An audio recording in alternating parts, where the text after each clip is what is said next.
La presencia de varicocele grado 2, 3, el lado izquierdo debe ser operado para evitar. Cuando nosotros tenemos varicocele, el varicocele es más que todo, es unas venas tortuosas que ocurren en el plexo pampiniforme del cordón espermático. Estas venas varicosas lo que van a producir es un aumento de la temperatura en la bolsa escrotal. Al aumentar la temperatura en la bolsa escrotal, ¿qué va a ocurrir? Que va a alterar la función de los espermatozoides. Nosotros tenemos los testículos en las bolsas escrotales porque necesitamos una temperatura de 1 grado menor que en el cuerpo. Si nosotros tenemos el testículo en cavidad abdominal, el testículo se va a atrofiar, porque tenemos un testículo a una temperatura mucho mayor. Y cuando tenemos el varicocele, estas venas tortuosas que son como las varices de las piernas, van a producir un aumento de la temperatura en el testículo. Y eso va a producir que las espermatogonias que producen los espermatozoides va a tener una alteración en su función. Y la alteración que frecuentemente se encuentra en el varicocele es la disminución de la motilidad de los espermatozoides. Cuando vemos varicocele, el varicocele generalmente ocurre más que todo, ¿por qué? Porque desemboca el lado izquierdo, que es el lado más frecuente, en la vena renal, en la parte superior. Y el lado derecho desemboca en la vena cava. La parte del lado izquierdo desemboca en forma perpendicular en la vena renal y el lado derecho desemboca en forma oblicua. ¿Ya? Y esas son las causas por las cuales se origina el varicocele. Varicocele, que el lado izquierdo ocurre porque desemboca en la vena renal, la vena espermática, desemboca en forma oblicua, ¿no? Con tal el lado derecho desemboca en la vena cava, y en la cual hay un mejor drenaje del flujo sanguíneo para llegar a drenar esas venas, ¿no? 95% de los casos ocurre en el lado izquierdo. Aquí vemos en varicocele, ¿no? Varicocele. Y entonces, ¿qué es lo que ocasiona frecuentemente el varicocele? Trastornos de la fertilidad. Trastornos de la fertilidad. Entonces la respuesta es alteraciones de la fertilidad. Normalmente aquí el varicocele va a producir una alteración, especialmente en la motilidad de los espermatozoides. Los espermatozoides van a estar con una menor movilidad y eso no va a permitir más que todo la fecundación. Entonces, el dolor permanente, el varicocele no duele. Entonces, obviamente la alternativa A está descartada, porque el varicocele no duele. Alteraciones sexuales no producen disfunción eréctil, no producen ninguna alteración en la pubertad del paciente, no tiene ninguna relación con la alternativa. Degeneración tumoral, el varicocele no produce cáncer, no tiene ninguna relación con el cáncer, y alteraciones psicológicas tampoco. Entonces, la única respuesta es la respuesta C, que es alteraciones de la función espermática, que tiene que ver más que todo con la disminución de la motilidad de espermatozoides. En la pregunta 10 dice, la causa más frecuente de incontinencia urinaria de esfuerzo es, cuando hablamos de incontinencia urinaria, tenemos que ver cuál es la causa de la incontinencia urinaria. Entonces, cuando hablamos de incontinencia urinaria, nosotros vemos que la uretra, que este es el útero, esta es la vejiga, la uretra no cae en forma perpendicular, sino que tiene un ángulo ese es el ángulo que se forma entre la uretra y la vejiga, y ese es el ángulo posterior, es el ángulo beta. Ese ángulo beta debe ser de 100 grados. Cuando se altera ese ángulo beta, ocurre más que todo en las mujeres, especialmente en la etapa menopáusica. En la etapa menopáusica se altera ese ángulo, y ese ángulo se vuelve muchas veces perpendicular. Entonces se altera ese ángulo, y la presión que hay dentro de la vejiga va a caer sobre la uretra, directamente sobre los esfínteres, y no con esa resistencia que hay gracias a ese ángulo. Entonces, cuando cuando las mujeres entran en la etapa menopáusica, este ángulo que ven acá, de la uretra, se pierde, y el paciente tiene un ángulo más perpendicular. Entonces, ¿qué ocurre? Toda la orina cae sobre la uretra, sobre los esfínteres, y eso crea más presión sobre los esfínteres, y eso hace que cuando el paciente tose, se le escapa la orina. ¿Ya? Se le escapa la orina. Entonces, cuando nosotros vemos la causa más frecuente de incontinencia urinaria, todo lo que estamos hablando de las alteraciones anteriores pueden ser factores de riesgo. Factores de riesgo para aumentar la incidencia de incontinencia. Por ejemplo, la obesidad es un factor de riesgo, la incidencia de partos La multigesta es otro factor de riesgo, pero no son la causa de incontinencia urinaria de fuerza. La causa de incontinencia urinaria es la pérdida de ese ángulo uretrovesical, y eso se debe más que todo a una relajación del piso vesical. ¿Y por qué ocurre eso? Por la falta de estrógenos. La falta de estrógenos va a producir una debilidad a nivel de la musculatura de la pelvis y va a hacer que el paciente pierda ese ángulo uretrovesical, este ángulo que existe acá. Entonces el paciente pierde el ángulo beta y cuando el paciente tose se escapa la orina. Entonces la respuesta es la debilidad de la musculatura vesical, de la zona perineal, ¿no? En la pregunta 11 nos dice, en la hiperplasia prostática benigna, las molestias urinarias están en relación con... Ustedes pueden tener una próstata grande y no tener ninguna molestia. Y también pueden tener una próstata chica y tener un grado de daño renal irreversible. ¿Y eso depende de qué? De hacia dónde crezca la próstata. La próstata puede crecer hacia afuera, como puede crecer hacia la luz de la uretra. Por eso que hay personas de 90 años o de 95 años que no sufren de la próstata y tienen una próstata de 100, 200 gramos. ¿Por qué? Porque la próstata ha crecido hacia afuera. Pero si la próstata crece hacia la luz de la uretra, entonces va a empezar a obstruir la salida de orina. Entonces, ¿qué quiere decir eso? Que no depende del tamaño de la próstata. La obstrucción de la próstata, de hiperplasia prostática, no depende del tamaño, sino hacia dónde está creciendo la glándula prostática. ¿Ya? Las molestias urinarias no tienen relación con factores subjetivos, porque son, más que todo, es una realidad que el paciente tiene molestias por orinar. ¿Ya? No es algo que el paciente está fantaseando, sino es algo real. El paciente se levanta cada hora en la noche o el día está orinando cada hora, ¿no? Entonces eso le produce molestias. La infección agregada, más que todo, es una consecuencia de la hiperplasia prostática benigna, ¿no? Pero la causa más importante, igual que la inflamación vesical, que es la infección urinaria, que son consecuencias de la hiperplasia por la estasis urinaria, la retención urinaria, cualquier retención urinaria, cualquier retención de orina, estasis urinaria condiciona infección urinaria, pero todo es consecuencia de ¿qué? Del grado de obstrucción. La obstrucción de la salida de la uretra va a condicionar infección, vejiga de lucha, insuficiencia renal, trabéculas, celdas, ¿no? Divertículos en la vejiga. Entonces, la hiperplasia prostática está asociada más que todo con el grado de obstrucción y va a producir los síntomas irritativos y síntomas obstructivos urinarios que hemos estado hablando, ¿no? El síntomas de tracto urinario inferior, o lo que antiguamente se llama prostatismo, ¿no? El goteo postmiccional, la retención urinaria, la disuria, poliaquiuria, la agenturia, ¿no? Y todos estos síntomas generalmente van a producir obstrucción de la salida de orina. Y la obstrucción de la salida de orina va a producir que el paciente tenga molestias de acuerdo al grado de obstrucción. Si el paciente tiene síntomas leves, obviamente tendríamos una próstata que no produce mucha obstrucción.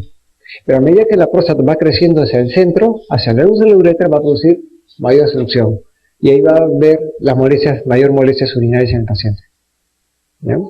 Entonces, el grado de obstrucción es lo que ocasiona todos los síntomas del tracto urinario inferior. En la pregunta 12 nos dicen, las siguientes aseveraciones sobre el cáncer de próstata son ciertas excepto. Entonces vamos a analizar cada una de ellas.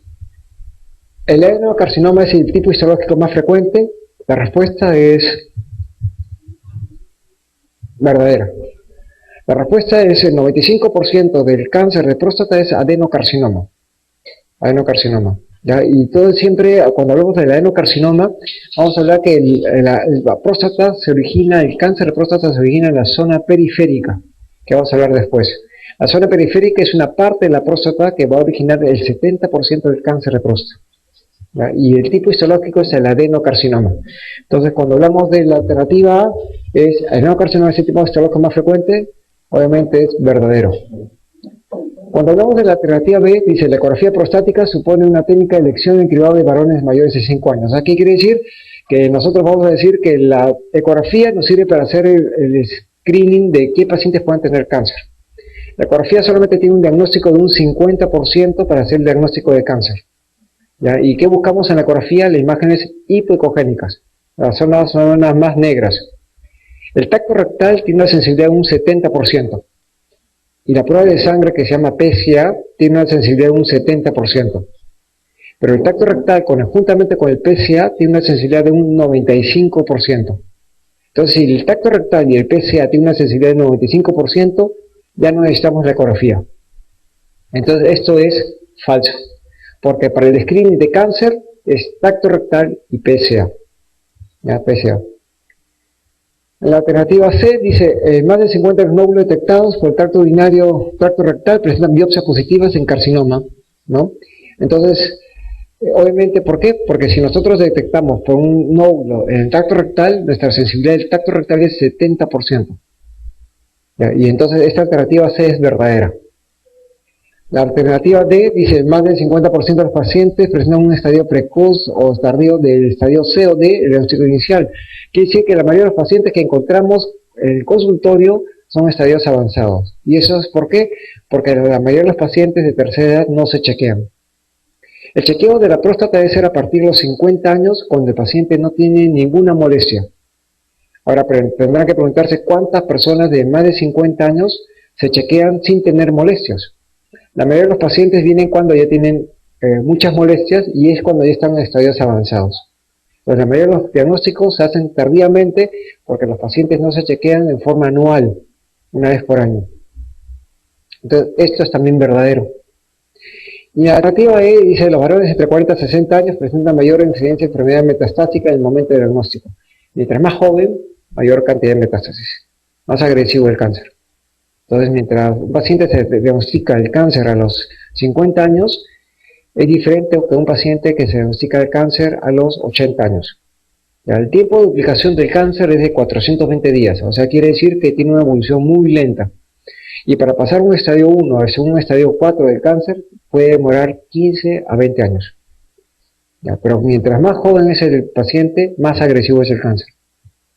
Entonces, la única respuesta que es incorrecta, obviamente, es la ecografía. La ecografía solamente tiene un diagnóstico y una sensibilidad de un 50%, ¿no? De un 50%. Y cuando hablamos de la ecografía, lo que buscamos en la ecografía son esas imágenes más negras, más negruzcas, que son las zonas hipocogénicas que nos hacen sospechar en cáncer.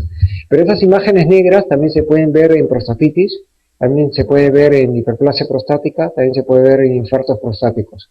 Lo que quiere decir que no es muy sensible ni muy específico. Entonces, la ecografía solamente detecta el cáncer en un 50%. Lo que detecta el cáncer de próstata es el tacto rectal de un 70%, juntamente con la prueba que se llama PSA, que es el antígeno prostático específico, de un 70%. Y juntos el tacto rectal con la prueba de sangre, que es el PSA, detecta el cáncer en un 95%. Entonces, ¿cuál es el screening para cáncer? Tacto rectal y PSA. No es ecografía.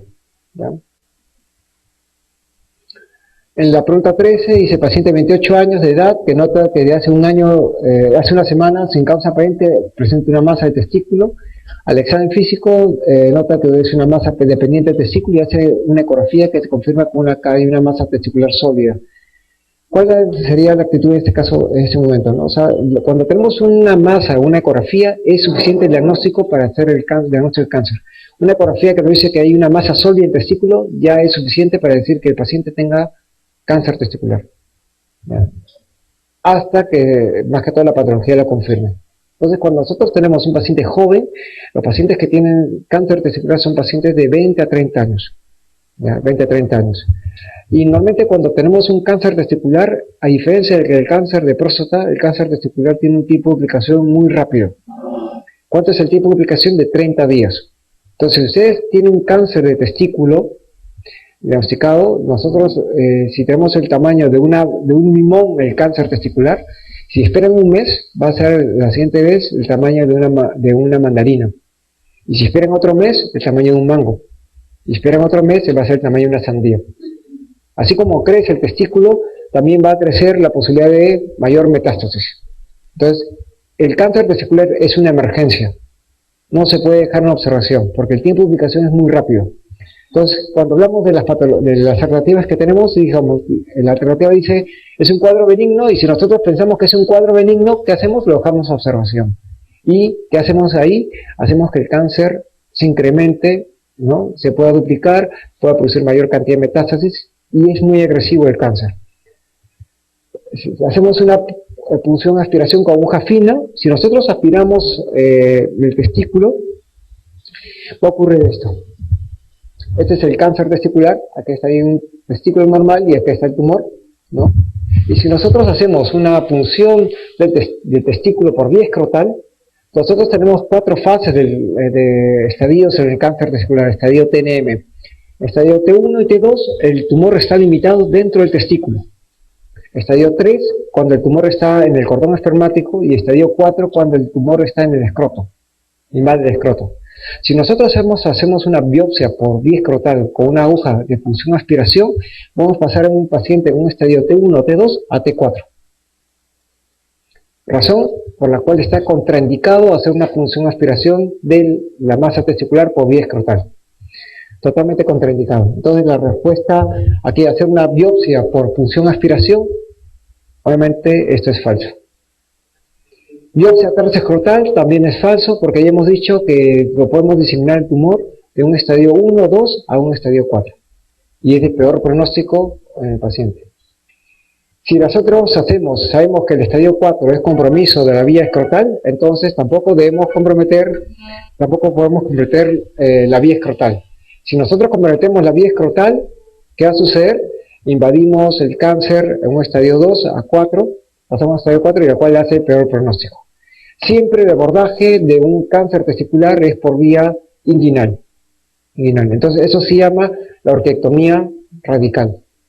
Entonces cuando hacemos el cáncer se saca por vía inguinal, nunca por vía escrotal. Entonces eso se llama la cirugía radical del testículo. Hay que sacar la mayor cantidad de cordón, y el trasplante del pedículo se hace a nivel de lo más alto posible, del anillo inguinal interno, del canal inguinal.